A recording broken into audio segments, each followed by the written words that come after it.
Hey, this is Antonio and Ward from Street Shots podcast. Well, before we start our episode, I just want to make an acknowledgement of recent events that have happened.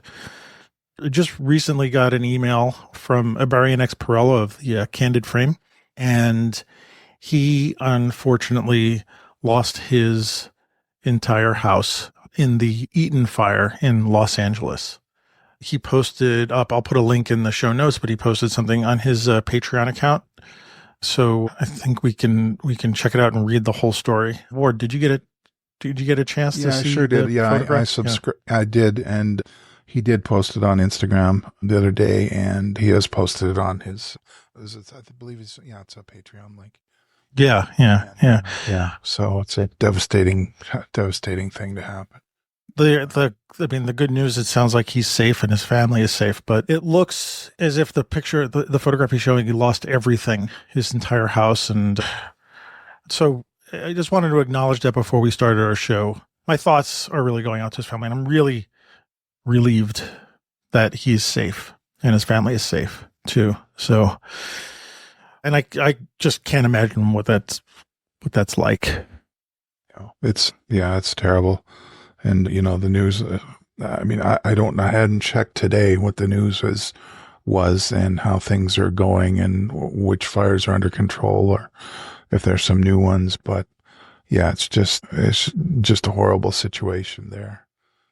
And I encourage everyone to take a look at that Patreon link. And if there's something as our listeners that you can do for him, I think we'd appreciate it and he would. Yeah. And, again, my heart goes out to everybody that's affected by this. It's incredible. We're recording this on Monday night, January 13th. And from what I heard on the news is that there's a good chance that the winds are going to pick up. So they're not out of and the situation is still fluid and still happening. But at this point, it sounds like Abarian X has found a place to stay that's pet friendly, which was a relief. I know he's got a dog, at least a dog. Yeah. But anyway, if anybody can do anything for him, just reach out to his Patreon account. And I know he's going to put up a GoFundMe at some point. So when that happens, I'll make sure we list it on our next episode. So, but I did want to not start off the show without acknowledging this horrible event that's happening to the state of California and people in Los Angeles. So we are going to record our show. I've learned over the years not to make big decisions based on short-term emotions because feelings aren't facts and they will pass or at least change. Give yourself permission to begin again.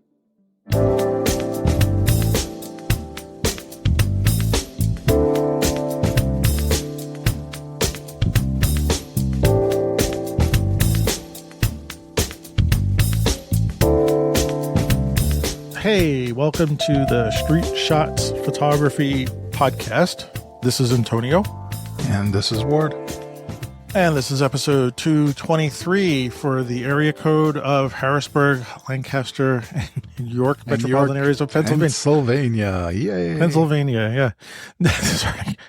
We're going to do this until someone says, please stop. Yeah. Is that you saying, please stop? No, not yet. Maybe. Not yet. Episode 223 for the middle of January 2025. I can't believe this is 2025. This is the year we're supposed to have jetpacks and flying cars. And we sort of have flying cars. They just we sort of do. I don't know. You remember all of a sudden, was it at the beginning of the year, at the end of last year, and we had all these drone sightings in New Jersey and New York?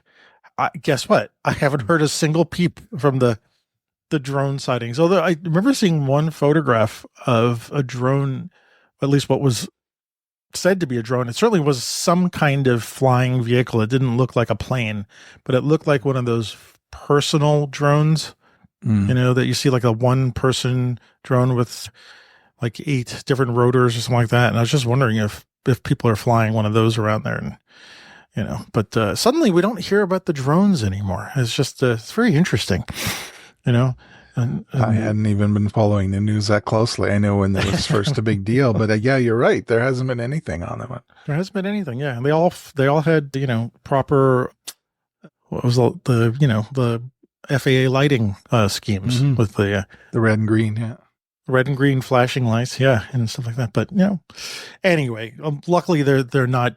So far, they haven't been found to be nefarious. Just very annoying and mysterious, but nothing bad has happened. Anyway, yes, we're in the middle of January. I bought for myself before the end of the year. I bought myself a drone. It's sitting in a box in my living room. As long as you're not contributing to the problem, it's good. I was not. No, I have a friend, Steve Stanger, who's been on the show a long time ago, and he was one of the people who helped me get involved in podcasting way back when. He lives in New Jersey and he flies a drone, and I was thinking of giving him a call. Steve, if you're listening to this, I still owe you a call, but to go and see if he's got an area in New Jersey to go fly his drone. But I realized nobody was, probably flying their drones in New Jersey. So, but I ended up getting the new DJI. Is it the Mini 4K? So it's on. Yeah, it's like a beginner's drone, and the price seemed right, and so, but it's still sitting in a box. I haven't put on the propeller guards and scared the crap out of the cats yet in the apartment. Which is a very, I'm not a cruel person to animals, but there is a temptation of having that thing fly around in the living room and have them just the sound wake them up. Just the sound alone. One of my cats is deaf, so he would not notice at all. Yeah. We just keep sleeping. Ed has lost all of his hearing. So yeah. Anyway, Happy New Year to everybody. Happy New Year to you. Happy New Year. So it's our first episode of the year. And how was your changeover from the past to the future? Well, I went to bed early on New Year's Eve because I could. We had a family. My wife's family, part of my wife's family was here, and so they were here for 3 or 4 days, and then they left, and the house was very quiet. So we just cleaned up and we went to bed, and it was good. And then you woke up. It was when I woke up. It was 2025. Yeah, so that was good and a nice change. Over the past week and visiting, or week or two, we've been visiting with our neighbors and friends on the block and for a little bit further afield, and that's been good too. And did a little bit of photography when there was more of the trees that I was talking about last time. Or the time before. So yeah. So no, it was a good time, good quiet time. Okay. Well, it was quiet for me except for the fireworks going off right in my terrace.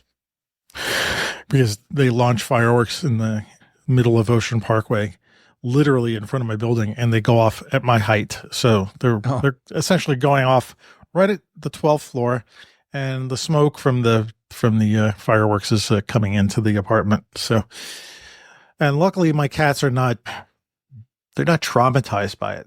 They don't like it, but they're not freaking out about it. So, like the dog who tries to get behind the couch or whatever. Yeah. I'm sure there's other animals in the building, and I'm sure they were freaking out, but my guys were okay. So, and there was supposed to be, actually it ended up raining here. It was a big, there was actually a thunderstorm here. Wow. Yeah. It was like a big explosion. I was like, what is that? I was like, oh no, and I could hear the rain. I was like, it was a thunderstorm. And I thought that would dampen out the sort of the illegal fireworks that were going off, but it cleared up. It cleared up. It just didn't last all night. They went for a little while, but there was supposed to be fireworks display in Central Park, which they canceled because of the red flag warnings because of the brush fires. So that was canceled. And then they were supposed to do a drone exhibition, like making pictures in the sky with drones, but there was a bad accident with the company that made those drones, and so they canceled them out. They were at a different event, and there was an accident where somebody got hurt with a drone, and so they canceled it. And then there was supposed to be one in Prospect Park, which is another drone thing, which I would have gone, and there was part of me that wanted to go see it, but because I've never seen one of those drone shows before.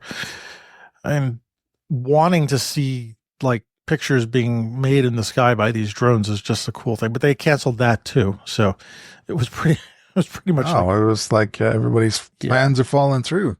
Well, I think they canceled it. Hang on a second.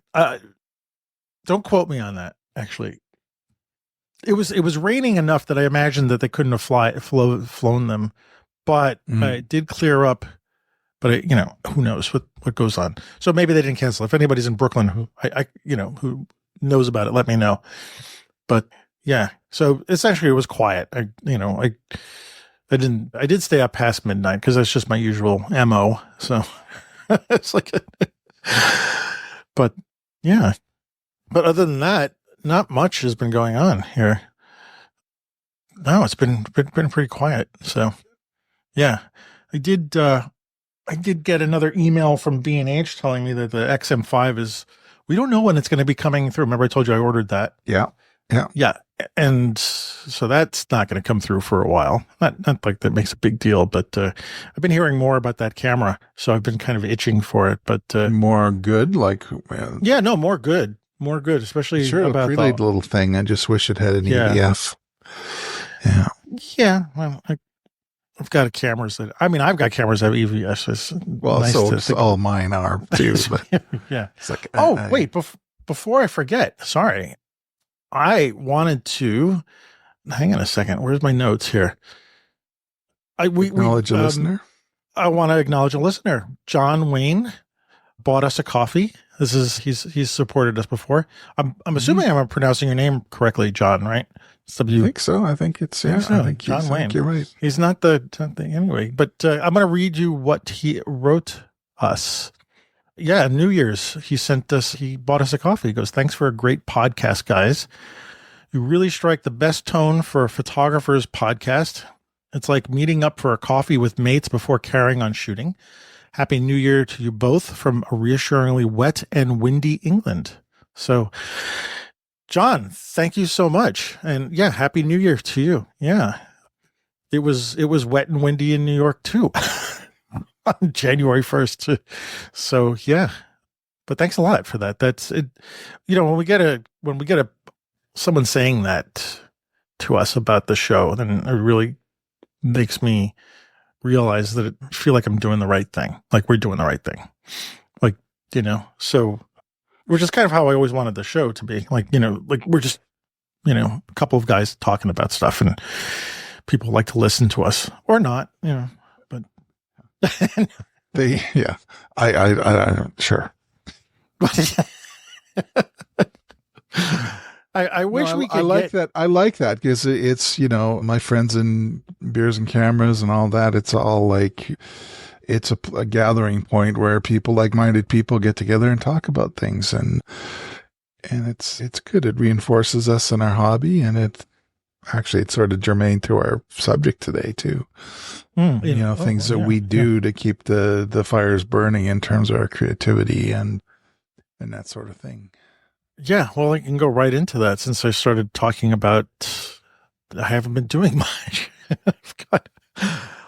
Well, just to go into, I cleared off a card on one of my cameras, and I realized I had not cleared it off since like September or something like that. And I did that before the new year, the turn of the new year, and which is something, if any of my students are listening to this, don't do that. Clear your camera off. Do as I say, not as I do. But I also I cleared the card off and I reformatted it, and this was on the X100 VI, and I have not put a single shot on it since I cleared the camera off, and that's what we're almost a couple of weeks into the new year. Plus, I haven't picked up another camera. I mean, the only pictures I've been taking really with my phone because it's what I've been carrying with me around. But I haven't really done anything yet. I don't know if it's a malaise or just I don't know, a blah. But it's like, I've got all these cameras. They're sitting around. I don't know why I'm not picking them up. Part of it is the weather. If it's freezing out, I'm really not in the mood to put a camera to my face or carry it around my neck or something like that. And it's just, plus it's been cold here. I mean, not the same kind of cold that you have, but cold for us. Yeah. Well, I've been taking Go ahead. No, Well, go I've been ahead. taking the dog for a walk every day, right? So, and I have the phone with me, and I've been taking pictures of the trees, like I was saying before, and it's been, yeah, I mean, my output has been slow, but supplementing it a little bit with this weekend, I went into my Lightroom catalog and did Hmm. some more editing, put out another rodeo picture, and a couple of other things. So I don't feel guilty about it or anything like that. No, I don't either. But I wanted to talk about it a little bit, just a little bit connected to Sean Tucker came out with video today, I believe, today or yesterday. I'm not sure. And the title of it is "When You Feel Like Giving Up," and not that I'm thinking of giving up, but there was some sort of cross, feelings in his discussion about this idea of, when you really feel like throwing in the towel, he was saying. And I think he made that deliberately, or made this video deliberately at this time of year, because I think a lot of us are maybe feeling in the same way, maybe not giving up, but just, I don't know, I would say dragging our ass around or something like that, but Hmm. maybe a combination of both and stuff like that. So I kind of wanted to say, like, now that the holidays are over and we spent all our money, we binged those, that last week, for those of us who can write off the equipment on taxes. How many lenses and cameras did you buy? Okay, but like, now that that's over, now Mm. what do we do? Right? What do we do now in this long month of January? What are the rituals? What are the routines that we can do to get back into something, or at least not disconnect entirely from photography? I mean, one of the things that Sean talked about, and I'll put the link in the show notes so you can watch the video on the you can watch. I think you can watch it on our website. But one of the things he was talking about was, you know, reconnecting with our old work, right? And you and I have talked about this Hmm. a zillion times. But one of the things, when he said that, one of the things I've been doing, I know I've been telling everybody that I'm writing a daily journal, right? With a pen, right? With an actual pen and paper and pad and stuff. This is not my photo journal. This is like a regular journal. And I actually started like intensely journaling last year, last year, excuse me, 2023, December of 2023. So I've got like maybe 4 or 5 finished journals from there. I go through them pretty fast, and so I've got a lot of books for 2024. But I decided to go back and read, what did I write a year ago, in my journal. And it was interesting to just sort of to see where I've been and where I've come from, and what was going on in my mind back then, and comparing it to now. And Sean was talking about that in the same way with like doing our, looking at our photographs, like to see, maybe not in relationship to trying to figure out what to do, but if you were thinking about giving up, like look at where you were and where you are. But the connection I made, and I thought about this for a minute, for me, reading my journal, to go back for a second, when I'm writing a journal, when I'm doing my pages today, right, I'm writing them. I'm not writing them for my future self, right? Mm. I'm writing for what's going on for me now, and what are my thoughts now, and all this stuff, right? But when I would go back and read from a year ago, or even like 6 months ago, or something like that, it's interesting to read a, an entry that was for me back then, but speaks to me now. Mm. I'm not sure I can make that I don't know if that makes any sense. Like, I'm reading my voice that was existing in my thought process 6 months ago or a year ago, but there's a message in that to me today. So even though like today I'm writing for myself today, I know like in 6 months or in a year, there's a good chance that my voice today will speak to my future self. And so I was wondering about that in terms of photography with our photographs. Like when he was talking about looking back at your pictures. I mean, yeah, he was talking in regards to looking back and seeing your progress. And I think that's great, because in the context of his video, it makes sense. But I wanted to throw that out here, maybe even just to you, Yeah. about when you're taking pictures, right? Mhm. You're in the moment, you're taking pictures today of what's going on. But are you somehow communicating with your future self through your pictures? Like when you're looking back at your photographs now, in a similar way. I mean, I might be just sort of, making this weird connection between writing and photography, but Well, it's a creative I don't know act. why I not. mean, It's a creative act, yeah. yeah, And you're doing it for yourself, yeah. So, But for me, well, photography is my art, so I look at it in terms of my progression, like definitely what Sean was saying, and I see. It reinforces my kind of faith in my process of this is what I was doing. I don't do this so much anymore. And what I see that's, I don't know, wrong or a little off from my older work, particularly this stuff that's 5, 8 years old now, how I've moved away from that. And I take some solace in the fact that I am progressing, and that feels good. And that's an inspiration. So that's definitely part of it. mhm. but, And the further back I go, the less likely I'm going to revisit or find a frame that didn't really speak to me then, but speaks to me now. Like those older pictures, none of them really speak to me so much anymore. Really? They did once upon a time. They don't so much anymore. Well, that's interesting. So you're saying that you're getting less of a message from your past through your pictures. The further back I go, the less I see. Yeah. Yeah. And I could tell you, and I could tell you what it was kind of going through my mind for some of those. Like I remember walking down the street, like I think I'm pretty good in my head at recreating the time when I was shooting. Really? And a lot of that was with Mark, our brother in light, Mark Ryerson, who we walked up and down those streets a lot in 2015, 16, 17, 18. And so there's a lot of those pictures were taken during those photo walks. And so that was a fun thing. It was another ritual, was our noon hour walks around downtown Calgary. That was another thing, and an opportunity to create new work. So That's good.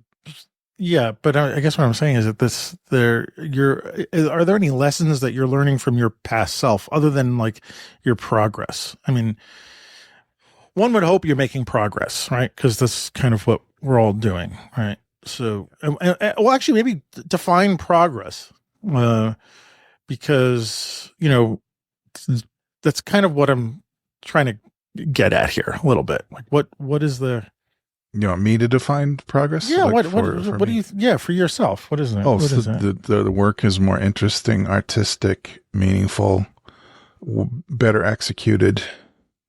That for me, that's all progress. Okay, all right. Even when I go to a more of a simplistic or abstract image, I want to think that my later work is more rich, and that I'm not spending a lot of time chasing after subject matter that doesn't have any real longer term meaning or interest for me. So that's big, because it helps me not waste so much time now when I'm doing a photo walk or whatever. I know to walk by this thing that might be interesting, but actually it isn't. And I like that. Right. I like that. So that my head can be more clear for shooting. Do you have any? And I'm just probably asking for you to think about something off the top of your head right now. But have you ever come across a photograph from the past that spoke to you in a different way in your present time? Maybe not now, but like you've had that. Yeah, buildings that no longer exist. Oh, really? Those, yeah. So there was an old hotel that's been here since the turn of the last century. I've forgotten the name of it now. It's completely demolished in my mind. Anyway, so I had a picture of it that I took with my X20 in 2014, and it was demolished, I think 8 months or something after that. And so it's sort of like it's a ghost. I like that. I like that kind of thing with my older work, stuff that doesn't exist, and also the passage of time.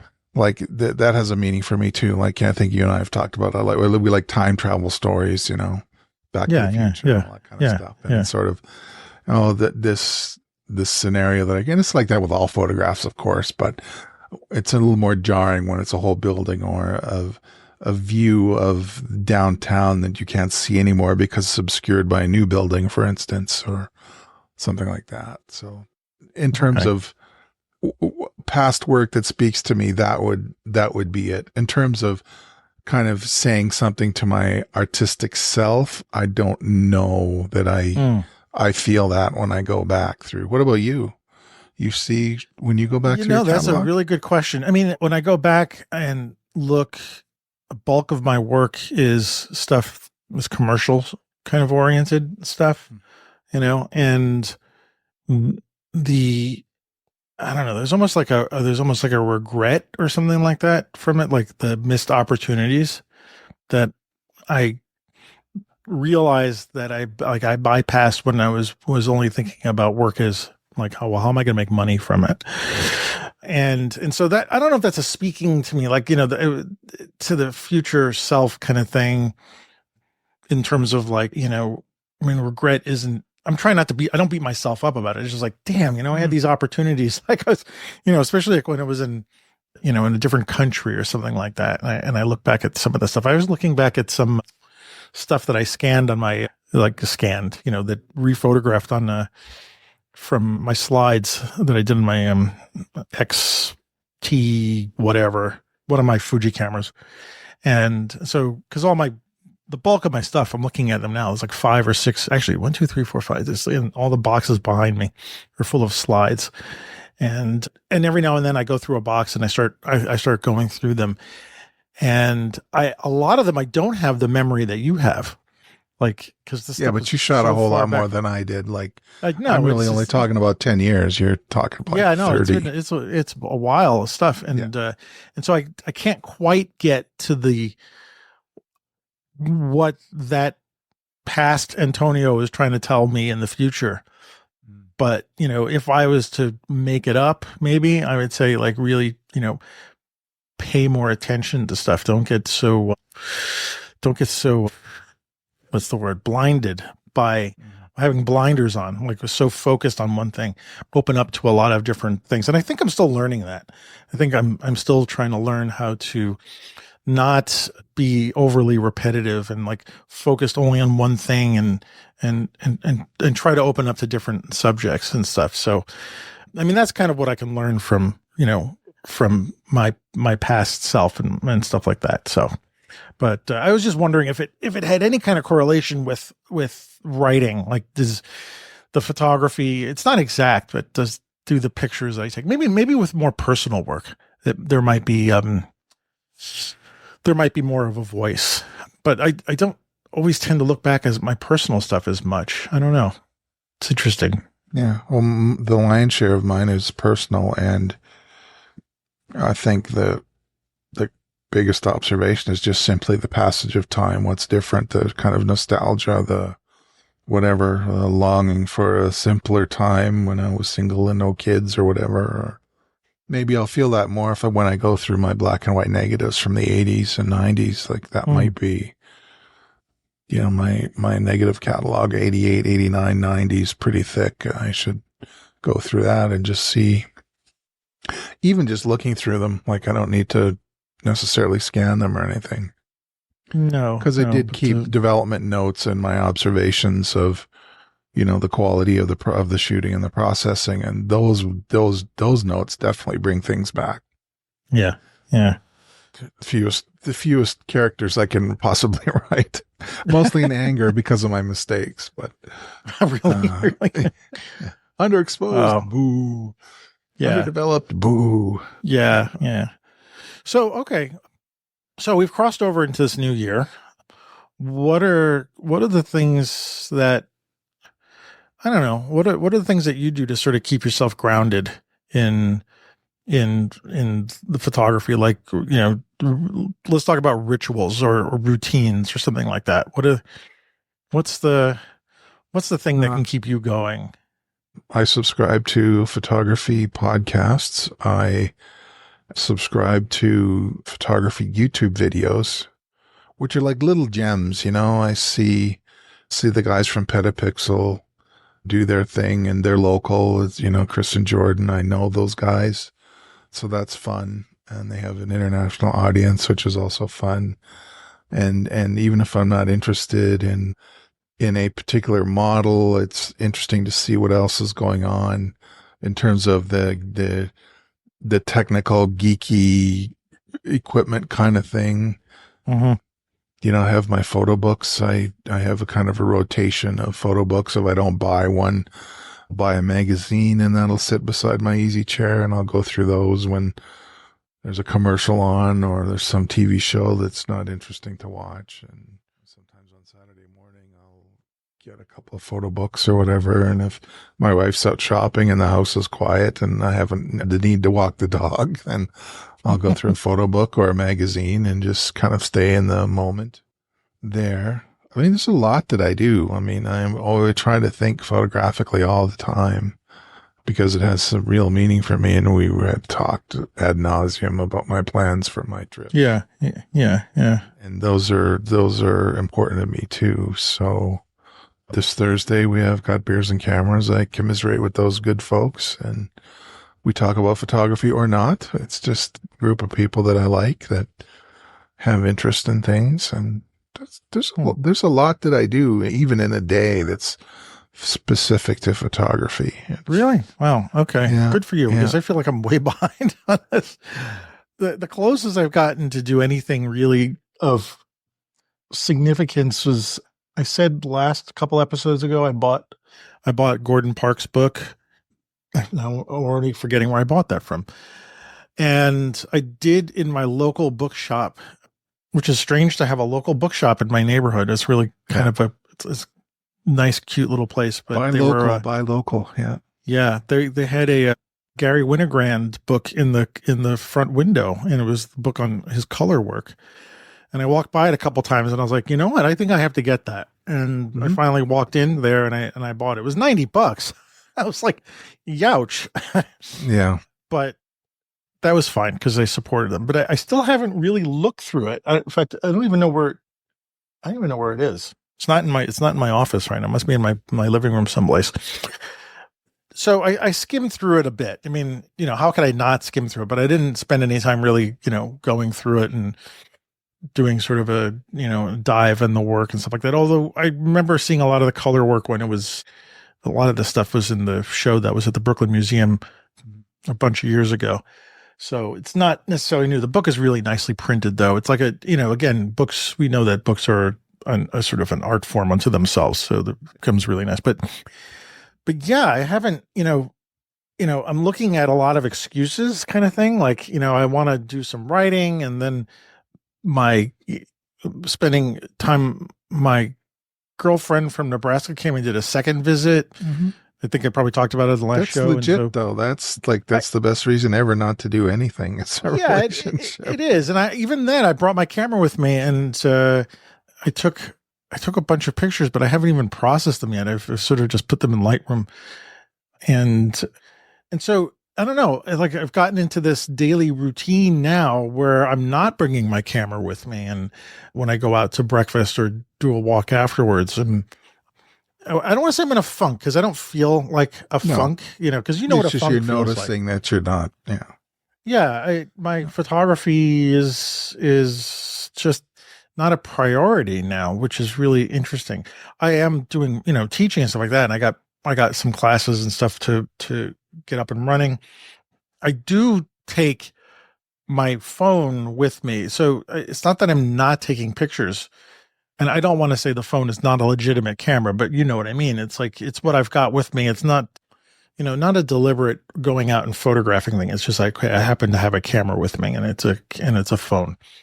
Actually, I've actually liked some of the pictures that I've taken with my phone lately. But anyway, in our Discord group, in our Unusual Collective, I have been posting some older pictures that have been sort of sitting around on my phone for a while. They were shot with multiple different cameras, and so it was kind of fun going through those older pictures and saying, oh, they've been sitting around for a while. Let me see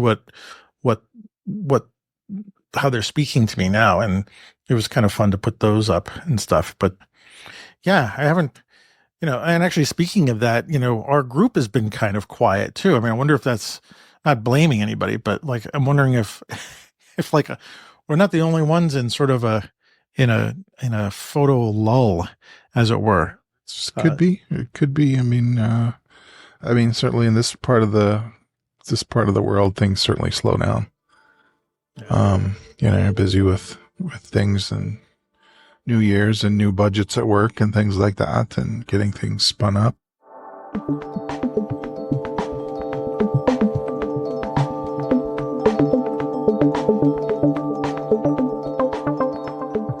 What other ways do you think about finding inspiration in a time like this? Like, tell me. And I mean, is it really like just looking at books and stuff like that, or is there some other way to get Yeah, fired well, up a little bit, or not even fired up, but just get some of that movies, mojo back?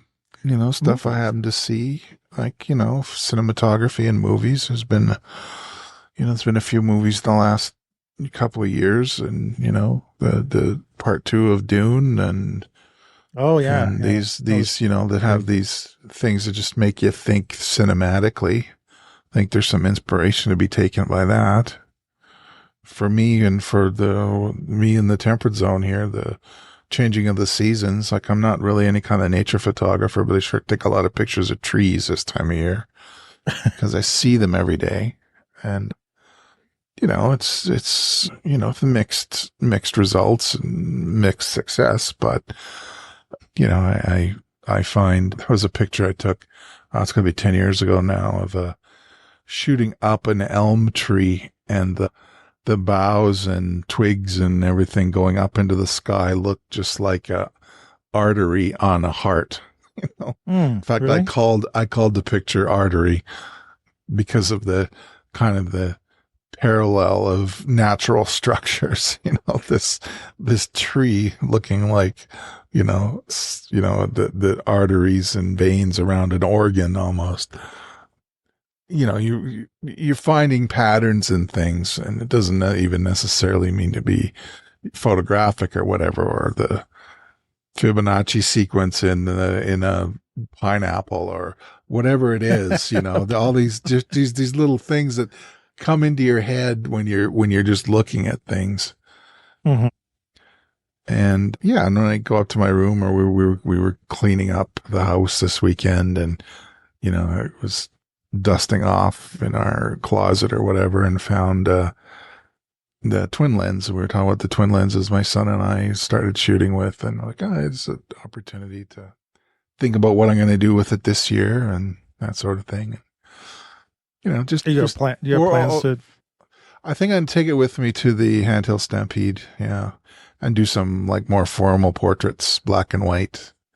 Hmm. Yeah, I did get pictures of a very brief portrait session with a rodeo clown. They're the guys that jump Yeah, around yeah. the bulls when they kind of get out of control or whatever. He was very kind, and he was as one of our friend Shane Balkowich's subjects as well. Oh, really? Really? He went to South Dakota to sit for Shane.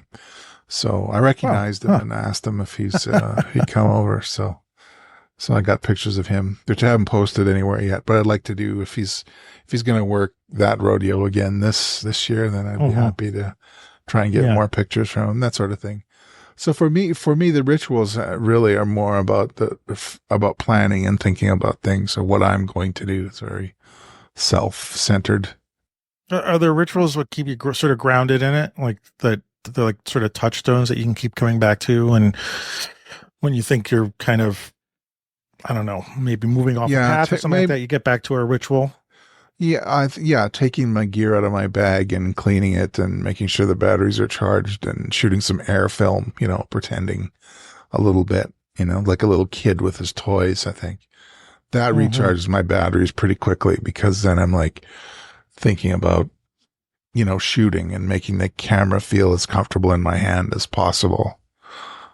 That's interesting. So it's almost like, if you're a collector of something, every now and then you sit in your room with your box of whatever you collect, and you open it up and you take it out, you look at it, and suddenly you're remembering why, oh, why do I, this is why I like this stuff. Yeah.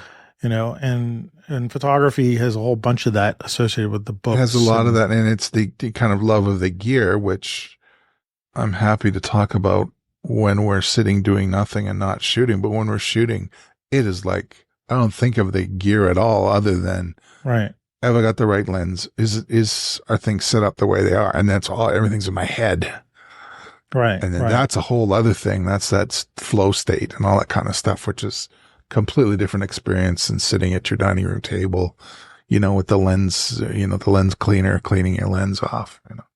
That's interesting. I probably should be doing that because I tend to I use my stuff and then I put it away, but sometimes I leave it out or it's sitting in a bag and like I don't really I take care of it, but I don't tend to Mm-hmm. it. And as you're saying that, I'm thinking like, yeah, geez, every time I've like put on a new lens on my camera, or have combined a lens and a camera that I haven't done before, I suddenly get a little spark of something like here's the potential of something, And if in my house, like, I'll try to grab a shot of my cat and see what it looks like because it's the subject Well, matter. that's a But ritual you have. You get a new lens, you get the new Viltrox or whatever, and Opie is the first image. Like, I think yeah, that's one of your rituals, right?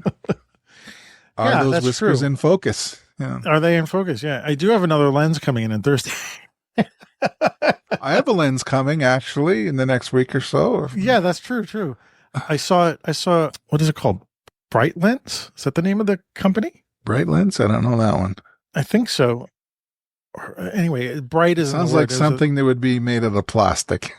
It it's it's unfortunately one of those things I saw on YouTube, and there's a couple of reviews on it, and I was like, it's a 35 millimeter 0.95, but has very very little distortion in it and very little vignetting, Oh. and it was less than $200, and I was like, Mhm. okay, and it's silver, so it'd be interesting to and that's going to come in Thursday, and that's kind of in a way that's kind of the shiny thing that like, oh look, a shiny thing, and I can get it, and but I think that also does spark a little bit of interest back into the thing, and yeah, that graph might be I get interested and then it puts it on the shelf and then the interest Mhm. dies down again.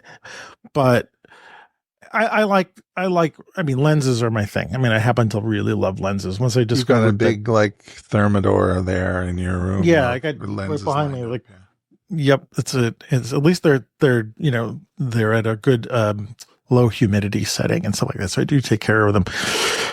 But to have something other than gear to like, get that interest peaked up again. I don't know, books, gear.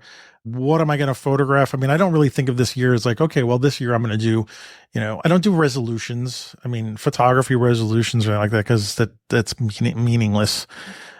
I guess the only thing I would say in that case is like maybe is like go see is more photo shows, to try to Mhm. just get some more.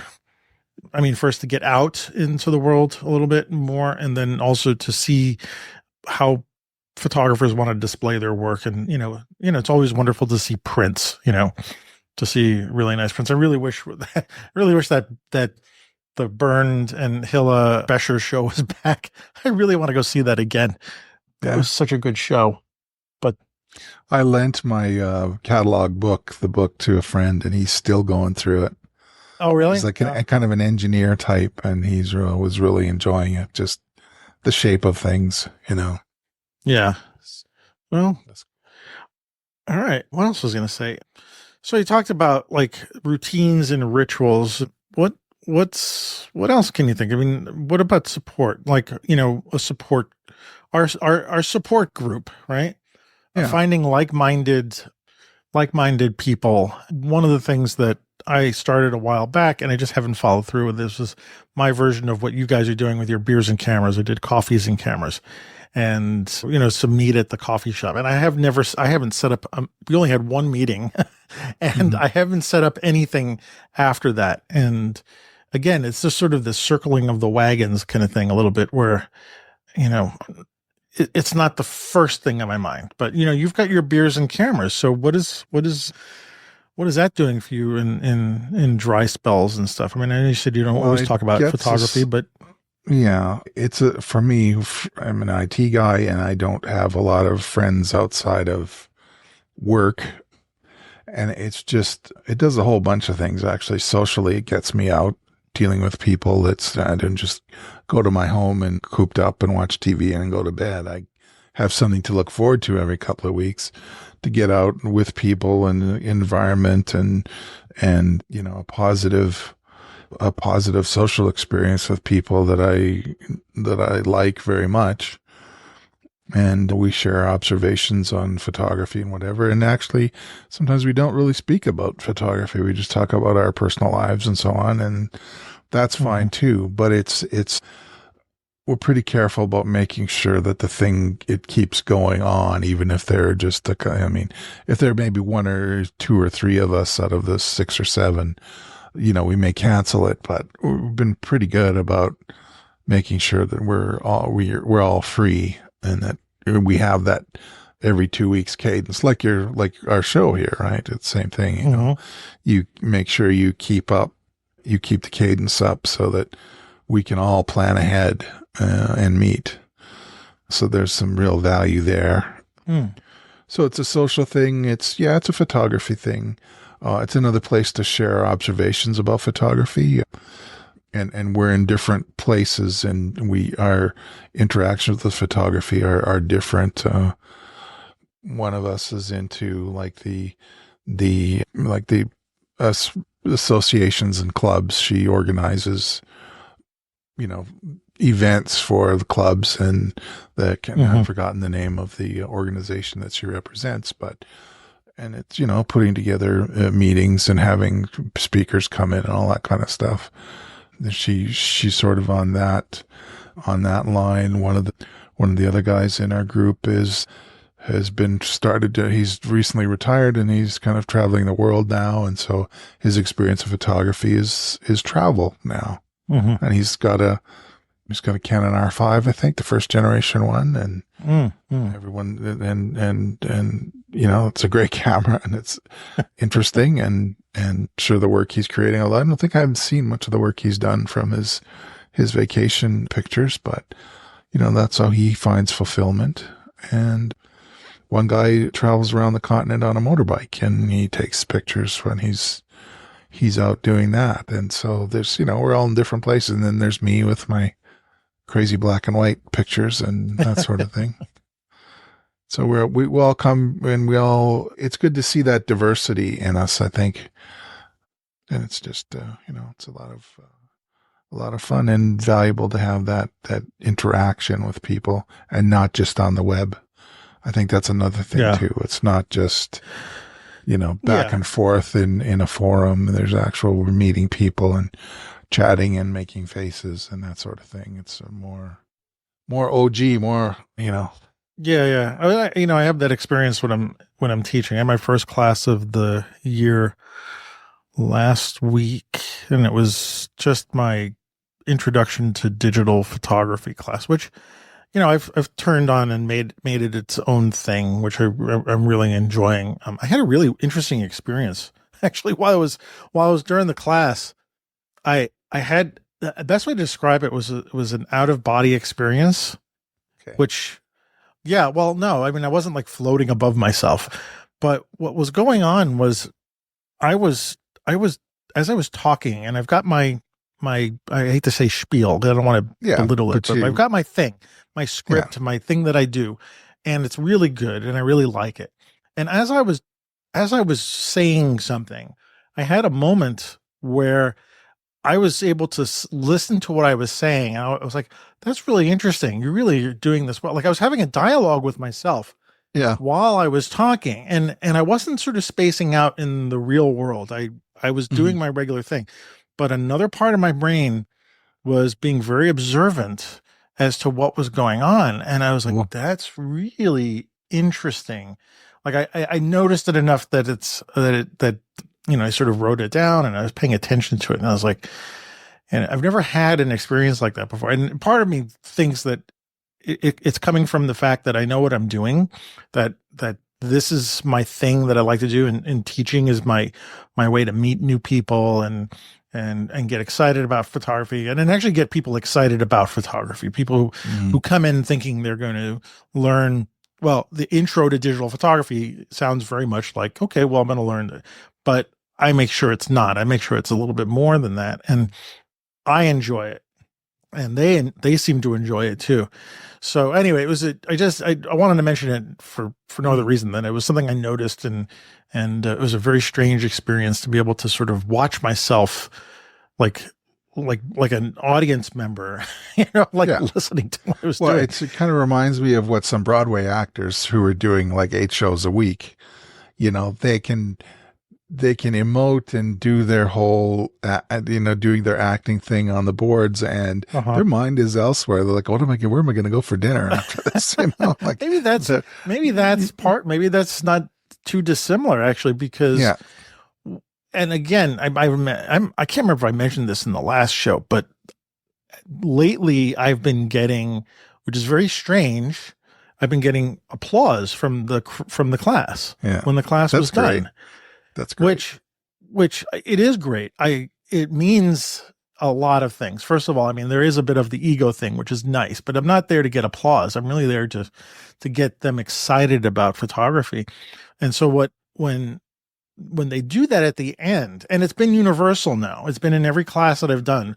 It's not like it's like I'm bowing and waiting for applause. It's just it occurs naturally. It does mean that I'm doing like something that I know I should be doing. But anyway, that's kind of my socialization, in some way. I haven't really fired up the cameras and coffee group as much lately. And it would really be kind of like, just getting on the horn and saying, hey, can we just meet at the coffee shop and talk again, Yeah. but it's just, I haven't done that. And like I said, our group has been a little quiet online. So there's not a lot of that, but where was I going with this? I just lost my train of thought. Of course I did. But Just things to stay grounded, I thought. Yeah. well, yeah, stay grounded. And what was interesting was that the class that I was having, it was really supposed to be capped at 15 people. And there was 17 people signed up for it, which was I was a little annoyed by that, because if there's too many people in the class, then I have a harder time answering individual questions, because there's too many people.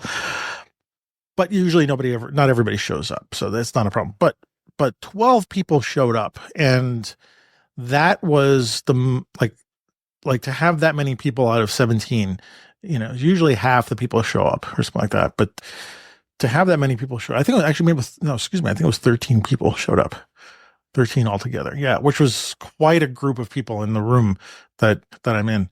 And that made it even more, there was a bit of an excitement, but I've got that as a standard. That's like these little droplets that happen once or twice a month so far in my schedule. And I mean, I'm looking to get other classes and other places, but those have those little moments. They light me up. They get me my energy again. But yeah, and the shiny objects, the new lenses and stuff like that. But I think this idea of the ritual, like what you're talking about, like getting out and like sitting there, like maybe organizing my books better, right? By size, or getting them, organized, like doing, it's shuffling stuff around, but it's keeping my hands in the world that I choose to be in, right? So, take the cameras out, check the batteries, make sure all the settings are right, get them all set up, make sure the cards are cleaned out, all the stuff I tell students to do. Well, my bag is ready to go at all times, right? Like Uh-huh. if I need to leave to go out, if it's the cub reporter, there's something going on over, there's a car accident over there, I can just grab my bag and go. And, that was that, I don't know where I got that from, but it's ready to go. When I go on my little vacation here in a week and a half, like I just pick the bag up and go. It's ready to go. In a week and a half, you're going to where? To Florida. I'm going to Daytona Beach, Florida, to see an auto race and photograph it as much as I can. Okay. What's the race? Is the 500? It is the 24 hours of Daytona. It is 24 hours of Daytona. Cars. Oh my gosh. Yeah. Wow. Yeah. Okay. Yeah. Starts at Saturday at 2:30 in the afternoon or 4:30 in the afternoon and finishes 24 hours later. So that's the thing. Maybe, also finding events and stuff to go Hmm. and photograph. I mean, I know you're traveling for that, but that sounds like an interest. Oh boy, like if that drone show happened on New Year's Eve and it didn't rain, like what would have been like for me to go to park with my camera on a tripod and do like long exposures and stuff, you know? So, okay. There's Well, always uh, next year. there's always next year. Yeah, or maybe sometime in the summer. Maybe they'll, have these shows ongoing because they're worried about, brush fires and stuff.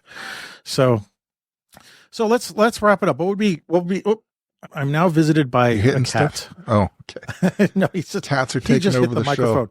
Oh, Yeah, well, it's better to have him here than having him screaming from far down. But this is a show that we do at our house, so we're going to hear laundry, and we're going to hear sirens, and we're going to hear cats. So, anyway, let's just wrap this up in a sense of like what. Oh, let me see. I'm just looking at my list here of stuff. What would be not as a resolution, but what would be like old habits like to change and experiment with new methods? What would you like say to that? Like, here's a new year. It's a symbolic, new thing, which we've sort of imposed on ourselves as humans. Like, okay, well, January 1st in the Western hemisphere, we're going to do this whole new stuff. So what like old habits and new experiments would you think would be worth, you know, okay. if someone like me was coming up to you and saying like, hey, I'm kind of stuck and, what are the things that I can do differently? And this is not Seinfeld where we're saying doing the opposite, right? Although there's something to be said for doing the opposite, but Well, no, just on a tangent. When the kids were little, we used to watch SpongeBob SquarePants, and they had the opposite day. uh-huh. And SpongeBob's friend Patrick was a starfish. He he got that SpongeBob got the knock on the door, and it was Patrick, and he said, "Oh, it's opposite day. Just don't do anything that you would normally do or whatever." And so Patrick decided to stop breathing, which that's not. No, no, no. We're not quite that literal. That's not quite. You don't have to. You don't have to go there. Mm-hmm. And someone had asked me actually in our Unusual Collective on my blog post about Mexico, someone recently put in a question about that they feel that they were in a slump. And I always say, just find something. What are you thinking of right now? What is it what you want to, that you're interested in, even in the slightest? Oh, cars. Okay. Let's go out and shoot some cars. And you do that. And if it doesn't work, then what's the next thing? Like there's always something. Like in my mind, it never really ends. If you need to take a break and don't feel bad about it.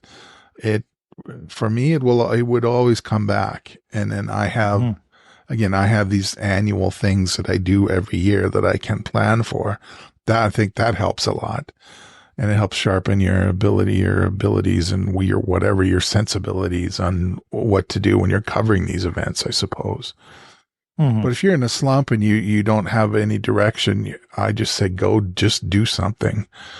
Persevere and don't give up. It's jingoistic, dribble, I suppose, but it's really true. You can't create work if you don't go out, if you don't go out the door. Yeah. And I always think of Ralph Gibson and his point of departure. You're not just going to go out and stand by the drugstore hoping something will happen. Go out with a bit of a purpose, and you'll maybe the pictures will suck at first, and they probably will, but you need to move on. You look at them and say what's working and what isn't, and just start down a different path. Really big on that. One of the things that I do in my classes, and I took it from somebody's photography book, was that we had a whole bunch of prompts, and I put it up on the screen and I say screenshot this, and it's basically things like make something big look small, make something ugly look beautiful, and I tell them these are all if you think of them like journal prompts, they're photography prompts, and everybody whips their camera out and they take a picture of the screen, even though I think it's in their handout as well, but they actually all, that's like a one universal thing. When I put that up, and it's usually near the end of the class, everybody takes a picture of it. And and I've never actually heard back from any of the students. I mean, I do have my email address, but like I always wonder if anybody's actually like put that on their phone or like decided, okay, I'm going to try to figure out, look at the, photograph a shadow or, make something beautiful look ugly, and how did they translate those prompts? And I think there's something good about that because, in terms of going back to writing, sometimes I sit there with my journal and it's funny. I'll start my journal sometimes writing about what I'm writing with. Like I'll talk about the pens and the paper, and it's sort of like I don't know if you ever remember the Honeymooners. Oh You ever yeah, watch yeah, that? yeah. When there was one episode where I I think they were going to go on a music show, and Norton was always playing Swanee River ahead of any song that he played, and Ralph says, "Why do you play that all the time before you say?" I was like, "It's just for me to warm up, you know." And I was thinking the same thing with my journal writing. It's like for me to warm up to writing. I sometimes I'm writing how I like the pen and the nib and the ink and the paper and all that stuff, and I can write like a page and a half about that until I get to the thing that I'm wanting to write about. It just loosens my brain up. So, the photographic version of that, I don't know what that is. Maybe it's Is going playing with the through the cameras. gear in your bag. It's going It's through the the same gear. damn Yeah. thing. Yeah. Yeah. Going through the gear and then maybe even picking a prompt or something like that instead of just like, okay, I well, like the today I'm idea going of prompts. Yeah, that's good. do you? Yeah. Well, maybe I should put those in the show notes that I got, but they're not my originals. I won't put them in the show notes if I can't find the source that I grabbed them from. Grabbed them from a photo book, so I don't want to give them without the proper Right. acknowledgments. Attribution. Yeah. Yeah. So, but those kind of things are very helpful. I mean, I even carry a deck of cards with me. This is basically for the class. It's like a deck of cards that is also prompts. It's from I can't remember the photographer's name on it, and he's got his pictures on the front, and then he talks about the prompt on the back, like photographing a reflection. Then it describes about what it's like to do a reflection. And it's funny because I offer these to my students, and I've like never really done it for myself. And I know that in this time, for me, at least, this is not always a seasonal thing, but it feels like for this season, I really got to push myself to do something photographic. And I have no consequences if I don't do something photographic other than just getting rusty and whatnot. But to me, this is where the time is now. I mean, we're only just in the beginning of January ish, and we got a couple more months of, cold and a couple more months until we get to February. Sorry, because I know that January is like January seems to last forever. So Yeah. they got a couple more months until February, and then we have February and then March. And I don't want to go through that much time like not getting getting new cameras and new photographs made and stuff like that, regardless of how cold it is or something like that. It doesn't, if I could go and photograph with my phone, and then I can easily bring my camera with me and take some pictures with it. So Or you anyway, bring I in think Hipstamatic and do like make it look like a tintype or whatever. I like yeah, or just even play like, with things. Yeah. taking out my one of my instant cameras. I mean, I bought a whole bunch of Fuji Instax film, little small Instax, the 2x3 films, in anticipation for holiday photographing, and I didn't use barely any of it. And so, there's a good opportunity there to use that up and create artifacts and stuff like that. I just know that for me now, I'm not, like I said, I don't think I'm in a funk, but I could see this leading to a funk. I could see like stagnation leading to not wanting to. It's easy. It's sort of just, like sitting in a chair all day. Like, oh, I don't feel like doing it. I'll do it tomorrow. Well, you got train stations and museums and stuff too that you like to walk around. You could do so that. get my too. ass out there, right? Okay, sure. Actually, I do have to go into the city this week because I have to actually return something. And when I go in, my plan is to like, I'm not just going to go to the city and return a shirt and get a new one and figure I'm going to be there. So I might as well do something. I just haven't figured out what that something is. And it just depends on where I'm going to go. So anyway, that's a good opportunity. You already got the skaters on Rockefeller Plaza though, right? You already did the touristy things. The skaters, Well, I did try to take pictures during the holiday, and it was just too crazy, and I was too distracted with my girlfriend here in town. So I couldn't be two brains there. It was a little hard to do the street shots and stuff like that. I think I'd have to go now and do it by myself, which, I got a whole week, so we will tune into this channel again, and we'll Sounds see where we good. go. Yeah, I do think just that I'll end on this, but I do think like the last bunch of stuff I shot, I think I posted it up on in our group. I was getting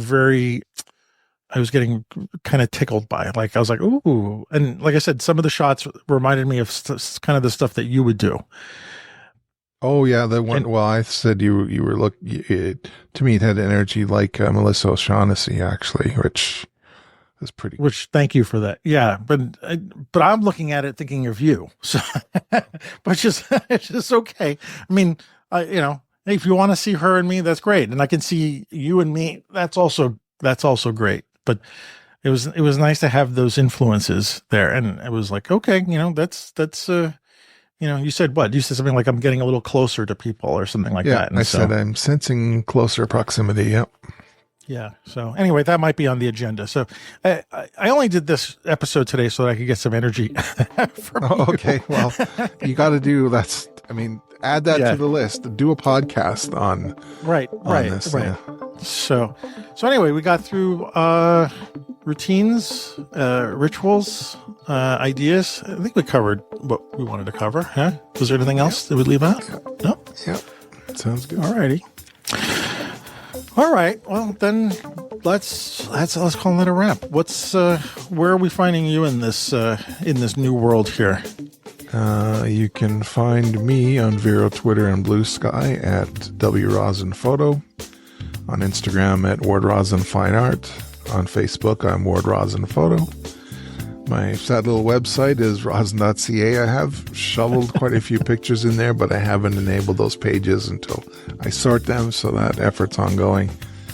And our unofficial sponsor is Ornis Photo. And as I said before, the postal strike is over in Canada, so I can email both Canada Post and USPS. So go in there and take a look, see if there's any product in there that you are interested in, and let me know, and we get it sent out to you. Mr. Congratulations Antonio, on that. thank you. Yeah. Thank you very much. And Antonio, where can we find you? Well, Blue Sky, I've been dabbling in, which is nice, at AM Rosario. Instagram is AM Rosario Photo. My website is amrosario.com. If you're on Facebook, I'm going to throw that in. It's Rosario Photo, facebook.com/Rosario Photo. And let's see. We've been getting a lot of subscribers to our Substack newsletter. So I would say that's one great way to support us, because I think both of us like the idea that we can write directly to our listeners. So join our Substack newsletter at streetshots.substack.com. And if you like what we do, share our articles with people, trying to build that up. What else? Okay. And, look, if you want to support the show in other ways by buying us a coffee, you can buy me a coffee at buymeacoffee.com/Antonio Rosario. So we appreciate that. That's really fun when we get a little hit from people, a little Starbucks hit from our listeners, and the little messages we get. It really does. It warms me. It warms my it gives me a warm feeling inside when I see that little email that says someone bought you a coffee. So thanks, John Wayne. You're again our honorary producer for the show tonight. So wrap that up. Anyway, that's it for tonight. Thanks, Ward, for joining me on a Monday night, and